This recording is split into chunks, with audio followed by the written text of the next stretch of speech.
Thanks for stopping by the Surge T channel. I am Surge T, and in this video I will be talking about Monday Ngh Raw for May 27, 2024. Now Gunther and Priest have choice words for each other in the opening segment. Gunther brought prestige to the IC title and also to the King of the Ring. Then Priest comes out and he brings up that Gunther didn't even beat Orton. His shoulders weren't even on the mat. And then McIntyre hits the ring, as it seems they have forgotten the Scottish psychopath, and reminds the two that he is the #1 contender. Gunther leaves the ring and leaves the two men in the ring who both have a future title match. Now Drew reminds Priest how the crowd were out of their minds crazy behind him at the Clash of the Castle last year. And he questions Priest's leadership because since Rhea has been out with an injury, and since then the Judgment Day have been going to shit. And in the end, the two look to come to blows, and then Braun Strowman's music hits and gets in the ring as Drew leaves, and Strowman is set to face Judgment Day member JD McDonough. Now, up next is the match between Braun Strowman and JD McDonough, and JD McDonough runs at Braun and is caught and dominated by the big steam train. You know, what did he think? He's going to just come at him and hit and run, hit and run? You can't do that, man, when you're just a little damn cat, you know, trying to knock down a rhinoceros, right? Now, all I can think saying to myself is JD better get a hold of himself and stop getting thrown around like yesterday's garbage. There's a big slam on JD. And is this how he's going to fix the Strowman problem? And then he's on the receiving end of a freight train in the corner as he is splashed all to hell. Now JD uses his speed and causes Braun to miss him in the corner and crashes into the corner post and ends up on the outside. JD would rather win this match with a count out. He's rushing the referee to keep counting, but then JD decides to just go out there because Braun's not going to stay down, and then he ends up attacking his knee. Now Strowman's knee is giving him some issues, but he's still manhandling McDonough, and he sends him flying outside the ring. And then outside the ring, he plows through him through JD McDonough freight train style. And despite Carlito's futile efforts, still trying to he's trying to find his way into the Judgment Day, and then he gets dealt with by Strowman, and then Strowman catches a charging JD and delivers a running power block slam and pins him. So we're going to continue to see this play out in this entire program. JD McDonough being hunted by Braun Strowman. Now, Liv is backstage, and well, she has no remorse for how she won the title. She didn't know that Dom would get involved, and she talks about how the Liv Morgan revenge tour is just getting started. If you don't believe her, as she says, watch me. Bron Breaker took out Ricochet last night, and he was suspended as Ricochet wants him tonight. But Breaker is out on suspension. Dragunov comes in, and Ricochet is ready for another match, but Dragunov says that he breaks people. That's what he does, and he doesn't want to fight broken people. But Ricochet tells him that he is money and he's never broke, and says that he is medically cleared. And he looks to Adam Pearce, and Adam Pearce makes the match official for tonight. Now, speaking of that match, it's up next, and Ricochet, taped up ribs and all, and the Mad Dragon, Ilya Dragunov, face off. Now, he may be somewhat on good friendly terms with Ricochet, but he can be one mean son of a bitch in that ring, talking about Ilya Dragunov. And Ricochet needs to take heed and watch himself and take it to Dragunov. It's a physical match at the start, and Ricochet is just battered at every turn. Maybe Ricochet needs to be aggressive himself, because that aggression from Dragunov is what drives the Mad Dragon. The Constantine special is thwarted by Ricochet, and despite the high flying efforts of Ricochet, Ilya puts him down at every turn and drops Ricochet with the Constantine special, but only gets a near fall, and an attempted H-bomb by Dragunov from the top turnbuckle is met with a sidekick and a follow-up recoil. It doesn't keep Ilya down for the count.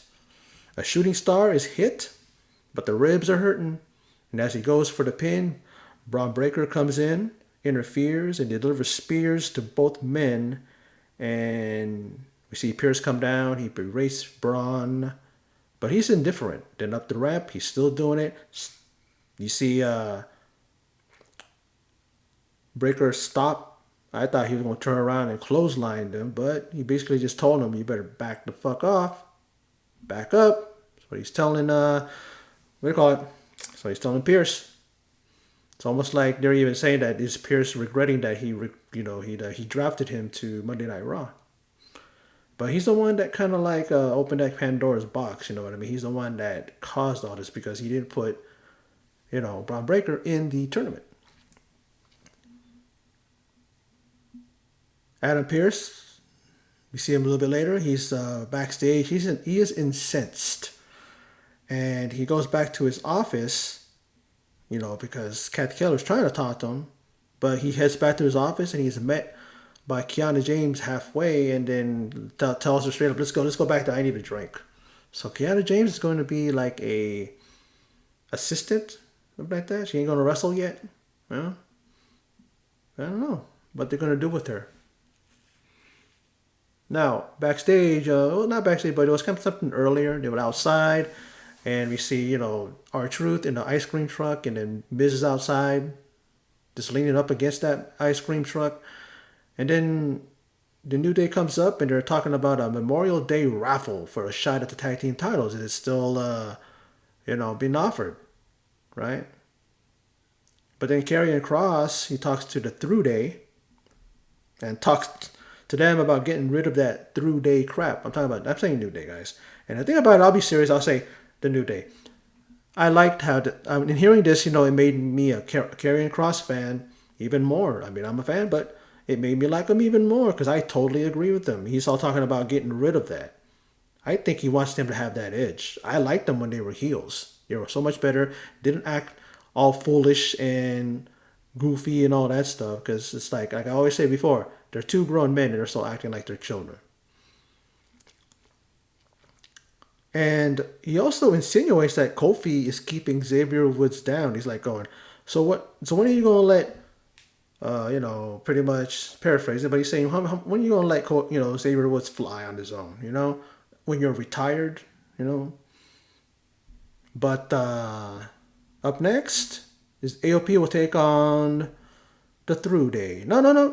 Nope. It's actually the Creed brothers. I thought for sure that was going to be it. But the Creed brothers are going to face the AOP. And I feel the Creeds are being knocked down a few pegs in the tag team division, as they most likely will lose to the AOP. And that they do as AOP hits their assisted powerbomb finisher called What a Rush, named by Paul Ellering, because of course Paul Ellering managed the Legion of Doom, the Road Warriors, and that was their catchphrase. You hear that at the beginning of their theme song. You hear Hawk saying, "Ooh, what a rush," right? And they pick up the victory really good, because now they're looking strong and making the Final Testament look dangerous and legit. I'm starting to really dig them now. I think Triple H was just holding back, waiting for the right moment to pull that trigger and really, really let them loose and show what they can do, and I'm glad to see that. Because I don't want Karrion Kross to just be lost in the shuffle. I want to see him in world title matches in the future, right? Be dominant, bring some gold to that faction of theirs. Ray's back there backstage in another segment, and he welcomed Carlito into the LWO. And his cowardly attack on LWO member Cruz del Toro And he pretty much sealed his fate, as he won't be standing across from an old friend. He tells Carlito, "You're gonna find out what happens when you cross the LWO, and also when you cross Rey Mysterio." Then earlier we saw Sheamus arrive, and he saw kind of had a chuckle because Braun Strowman just went right by him, looking for JD still, and he then comes out, and we go retro, and we hear his old school theme, theme entrance written in my face. That's the name of the thing, right? And it's so great to hear. It's so awesome. It starts off with with his his new the present day intro, right? And then all of a sudden it goes into that, and it was great to hear. And I think that I don't know. I'm trying to think if the crowd really popped for it. I mean, they popped for him when he came out, and I don't know if the reaction was there for that, man. But I'm pretty sure all the people on the internet community, wrestling community, IWC, those people, the content creators, are going to bring that up. And yeah, it was good to hear. And hopefully that's going to be a thing that we're going to see it moving forward. He talks about he's amped, and he watched the King of the Ring, where it was banger after banger. But he didn't win his round, and it's all because of Ludwig Kaiser. But Kaiser addresses Sheamus on the Titantron, and he still talks shit towards the Celtic Warrior. But Sheamus makes a beeline for Kaiser. He's had enough. He heads backstage in search of him. He is ambushed, but then again, Sheamus gets back up, and they both get into it. And the match was made later on, as we see Sheamus versus Ludwig Kaiser. I'm looking forward to that match. It's going to be a physical match. And also the New Day are going to be facing the AOP. So we'll go see that. Now, Lyra and Becky are backstage, and both weren't successful at the PLE Saturday. But Becky wishes Lyra the best of luck as she faces Damage Control's Kairi Sane. Now, next up is the match, which features two of my faves, Lyra Valkyria and Kairi Sane. Now, this should be a very competitive match. It wasn't very long. 3 minutes, maybe 4. And although, Lyra has to still be in pain. I mean, her ribs are taped up as well, they're taped up. So, it can't be a good sign. Bakari targets those ribs midsection, stomping them with force. I'm like, ouch, man. Like some of those moves that she's, performing, those things, definitely, looking to, to exploit that. And then from the top, turnbuckle, Kairi hits a stomp on Lyra as she hangs in the Tree of Woe and looks to connect with an insane elbow, but Lyra gets her knees up and then rolls up Sane and gets the victory. Very, very straightforward match, making Lyra look strong. I mean, she lost on Saturday, but before that, she's very dominant, winning all her matches. So it looks like they're going to continue to push her and continue to make her a focus on the women's division. So she may be going after Liv next, maybe. But the thing about that though is that Lyra may lose because they're gonna want to have Liv Morgan with the championship when Becky comes back. And yes, she has a match with Becky, and there's a possibility that she'll win. She'll lose it in the steel cage match, but we're gonna have to see as I, move on in this, review of mine. Now, JD is missing, and where is he? That's what Damian Priest is asking. Where's Dom? But then JD appears and feels he may have given Strowman the slip. But then Dom shows up and he needs to take care of the problem he caused. We know what happened. He inadvertently allowed Liv Morgan to win the championship. He messed up, and he was unsuccessful in trying to keep Liv Morgan from winning that title. And then backstage, we see Io Sky, we see Damage Control, come in there. And Io just looks at them, and then she ends up going on a rampage. She just knocks the damn, her the lamp down, and she just starts just yelling in Japanese. And she has her cohorts, Dakota Kai and Kyrie Sane just standing scared in their dressing room. So what's going to happen with Io Sky? Io Sky is going to just go on a rampage, start beating up all the women until she gets her title shot. She upset that she didn't win the Queen of the Ring. A lot of people probably had their her as their choice. Not me, but it would have been okay if she did. I wouldn't have minded. But I was pulling for Lyra to win it the whole thing. So she didn't. But that's just how it goes. That's how the money. That's how the cookie crumbles, right? That's how the ball bounces. And now, Rey Mysterio looks to exact revenge on Carlito, who is looking behind him as he's walking down the ramp. And no, Judgment Day ain't backing your ass there, Carlito. And this is the first time in 20 years, a fact that Michael Cole likes to always put out there, that these two had faced one another. It's 20 years. Quite a long time. And then McAfee states that he was a freshman in high school. And then Cole commented that match, he commentated on that match. He's the one that was the commentator on that match. Am I going to get it out right or what? And all Pat McAfee can say is, "Damn, that's true." You're probably thinking like, how old is Michael Cole? But Michael Cole was young when he started out, so I think he's in his 50s. Right? He's not too old, but he's been in this business 30 years now, maybe something like that. He's been in this game a long time, so a lot of people can kind of get behind Pat on that damn because how long have you been in this business there, Michael Cole? But anyway, Carlito and Rey are looking like their younger selves in a match that is your typical grudge match. I mean, a lot of tension and drama that led up to this match. Now, Rey is seated on the top turnbuckle at one point, but he knocks Carlito off and hits a seated senton and a moonsault off the second rope for a near fall. And Carlito is able to get Rey up and hits a twisting neck breaker. Now, back and forth action here, and at one point he is set up for the 619, but Carlito drop kicks Rey to the outside. It spills out there, and then ends up getting back into the ring. And then we see a 619, and then Rey drops the dime, and Rey pins Carlito and gets the win. And then Priest comes out, handles his business, and then the last thing he does is that he handles Judgment Day business by taking out Rey with the South of Heaven chokeslam. Chokeslam, chokebomb, right? And next week, there's going to be a match between the two. And the thing about it, the difference between AEW and WWE, they don't call it an eliminator match. It's just a match, one-on-one.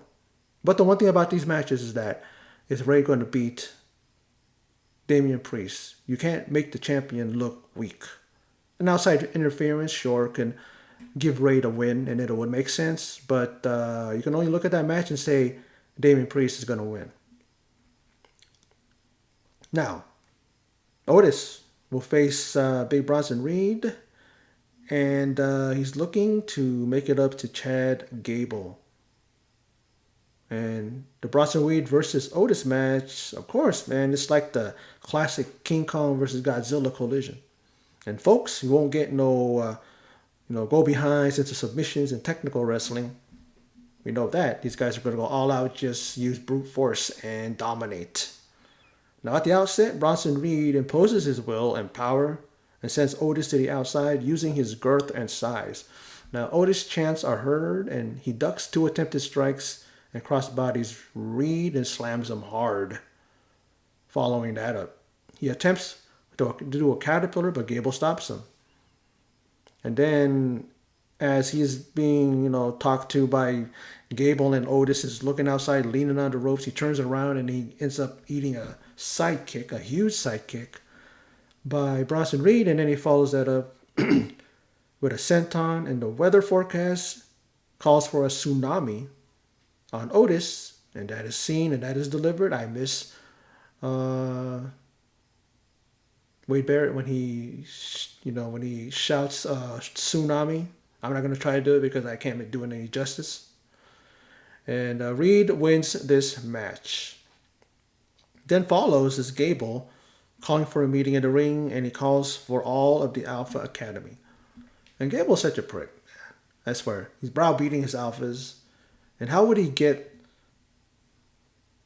And how will he get through Otis and show him what he lacks? He lacks discipline, and says that it's time to have that discipline, you know, put into him. And then he removes his belt and looks to whip Otis. I'm like, what the fuck? And then he does that whole typical thing of, this is going to hurt me more than it's going to hurt you. And then Maxine stops him before he whips Otis. And then he sends Maxine away and tells Tozawa to watch. But Sammy's music plays, and Gable tells him to stay out of it. He walks in, he gets into the ring, does Zayn, and he just puts his hands up in the air like, what are you going to do now? You know, he tells him that he is a weak little man and that every opportunity he's had, he's come up short. And he can't get the job done. And he needs to stop blaming everyone else, including the Alpha Academy. He can't get the job done. He's lost every match that has been an important one. So maybe he should stop looking at everybody else and start looking in the mirror. And then we see Otis step to Sammy. And then Sammy tells Otis, what is he going to do? How much more of Gable's crap is he going to take? Stop listening to Gable and listen to the WWE Universe, is what he said last week. And then Sammy's attacked by Gable. And though he gets back up, again, he is taken down by Gable as the crowd chants Otis' name. And then as Sammy lays in the ring, Gable gets out of the ring and the reluctant Tozawa and Otis follow suit. They're continuing with this. I don't mind it. At least it's something for these guys to do. It's very intriguing. I think eventually Chad Gable will win the title. Don't know when. Maybe they're going to drag this out till SummerSlam. I mean, that's going to give Sami Zayn a very decent run. I don't know if they want to give him a long run because the specialness of the long reign like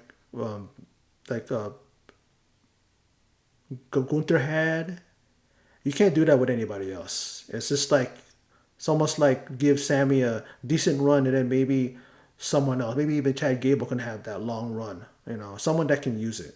He's never been the champion before. It's like with Gunther, he's never been the Intercontinental Champion before he won it, and he went on a long run. So hopefully they're looking that way. Don't know what the WWE has in store, but I could definitely get behind Gable winning the title from Sammy. Should have been Gable taking it from Gunther, but they had something else planned in WWE. Now, a rematch in a steel cage for the WWE or the Women's World Championship. The challenger Becky Lynch is going head to head, and she's going against the new champion Liv Morgan. And then we see, before the match, we see backstage Shayna and Zoey, who are the number one contenders for the tag team championships. And then Sonya Deville approaches them, and Shayna threatens to send her back to rehab. And they claim to have beaten every team, but are then approached by Alba Fire and Isla Dawn, looking good, gorgeous women. And they remind Shayna and Zoey that they haven't beaten them yet. Don't think yet, they haven't. But I like when Shayna says that, they have gone through all these teams and all that stuff, and every one of these women have arms and limbs to be, arms to be broken and limbs to be taken. And the thing about it, though, is that how can they really convince anybody that they're going to win it this time? Because they had this opportunity before where they won a multi-women match or something and they became number one contenders. I remember that. Maybe I'm remembering wrong, but I think I do remember it right. And they didn't win. I mean, even Zoe's saying, hey, we haven't met those guys. How about we bring them over, invite them to Raw and show them how Raw's run? I don't know. Well, don't be like too quick to be anxious to have them come over and be your guests, because then they're going to be like showing you why they're the tag team champions and why they're like a dynamic duo.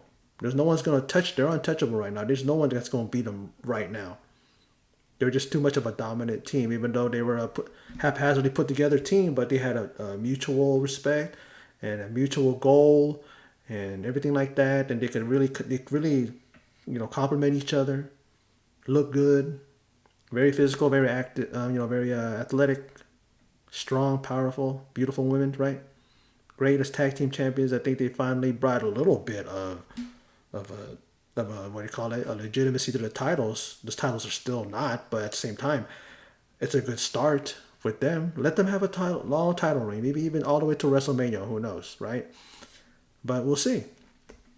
Quite a long time to do that, but you know. Anyway, let's get to the main event. Main event time.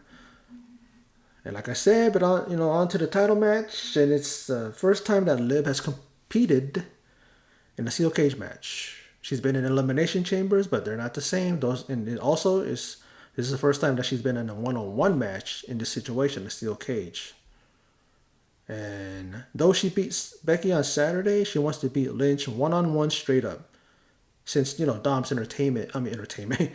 Dom's interference cost Becky her title.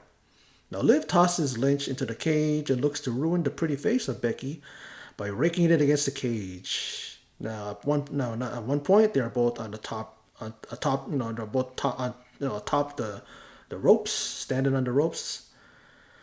And looking to escape perhaps, but Liv continues to use the cage as a weapon and rams Becky into the cage, sending her to the mat. And Liv is doing a great job of utilizing the cage. And continues to punish Becky, just bouncing her off the cage. But Becky is letting Liv have it as she takes control and dishes out some punishment a la the cage. Now, Liv misses a missile drop kick, but then Becky delivers a drop kick of her own and sends Liv into the cage. And after some back and forth, we see both ladies on the top turnbuckle, and Becky delivers a fisherman suplex to the champion. She landed hard, a very, very well executed suplex there. But then somehow Liv is able to recover and connect with a code breaker, but gets only a near fall. They now end up fighting on top of the cage. That's always the similar spot. These guys will end up, men or women, on top of that cage. And there's always a precarious situation. What's going to happen? Someone will fall off and go to the outside or go into the ring. Who knows, right? And then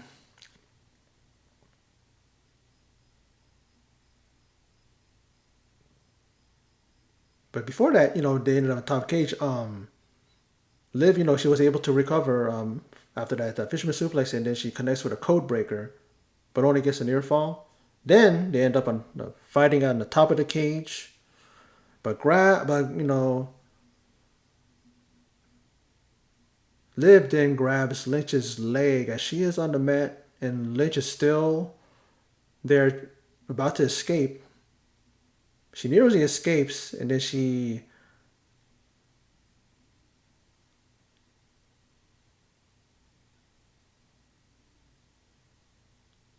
okay, yeah, she's Lynch is nearly escaping, but Liv hits a slam and gets a near fall. Becky slaps on the disarmer on the ropes, but Liv is able to get out of it. And then Dom looks to aid Becky in escaping. He comes out there. JD and Finn come out and try to stop him. And then here sees Strowman coming down, runs Dom over, sending him into the steel door that hits Becky Lynch inadvertently. And then Liv just takes advantage of that, escapes through the door, and retains her title. This is a very good episode of Raw. The after show after the King and Queen of the Ring tournament. What I loved about it was just the ongoing saga of the runaway train that was Braun Strowman. I mean, that was hilarious, man. Like going after JD, and it's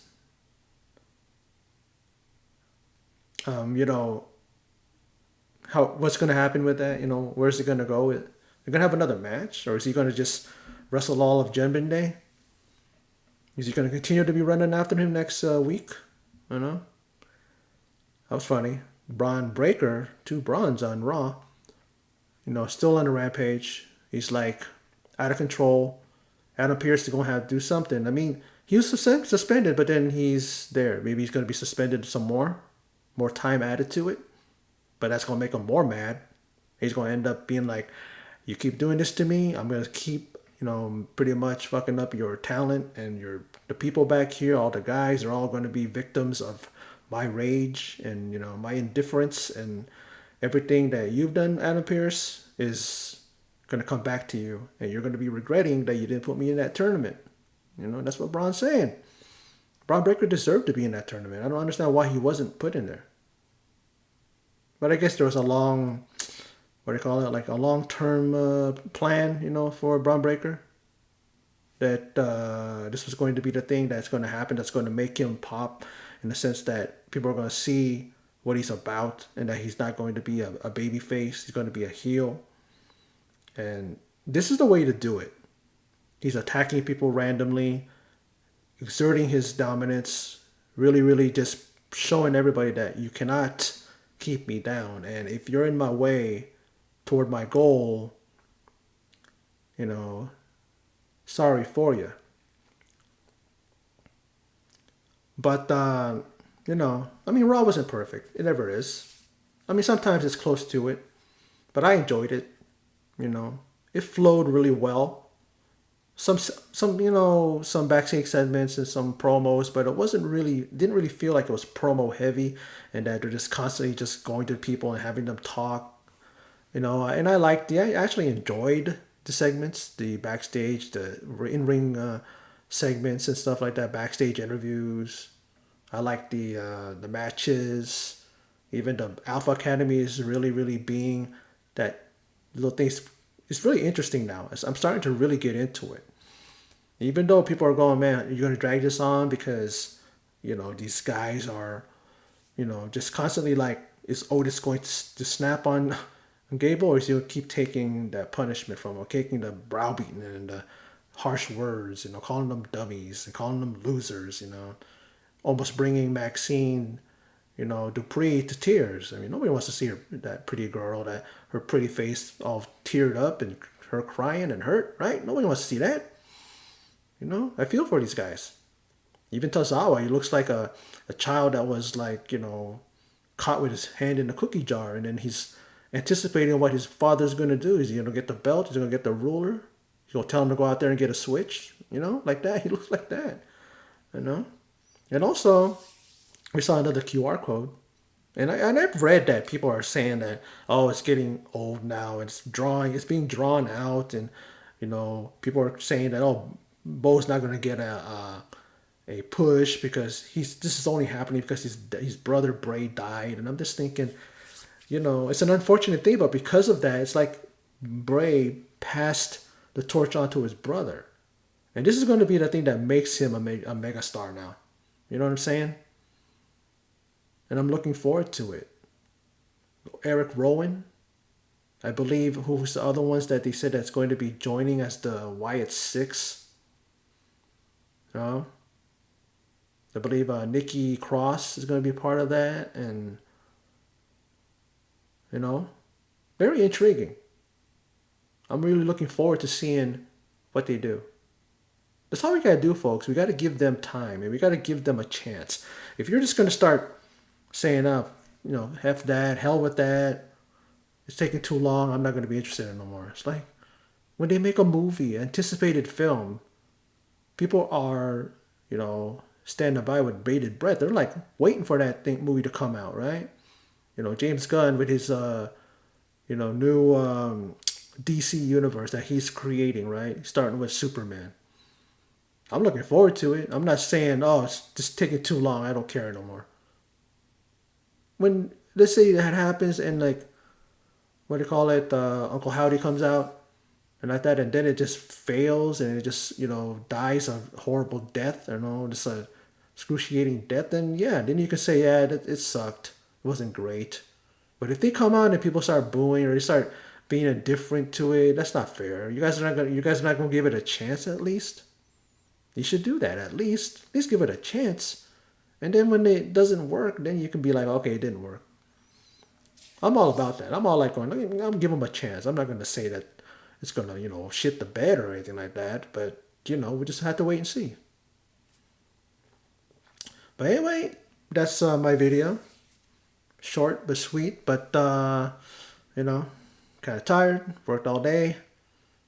I'm not feeling it, being ill and all, but I trudge on, I march on, and I make my videos for my channel because I enjoy doing it. Then hopefully you all enjoy it. Those of you who stopped by, I thank you and appreciate you that you stopped by and checked this video out and checking out the other videos. Well, I'm going to end it here and just say again, thank you very much for those of you who stopped by. Again, always, as usual, click like and share and comment. Please subscribe and then also hit the notification button, the bell icon, so that you can be notified when I upload a video. But anyway, again, that's my video. So for those of you who stopped by and checked it out, thank you very much. I appreciate it. And until next time, take care, and I will see you in my next video.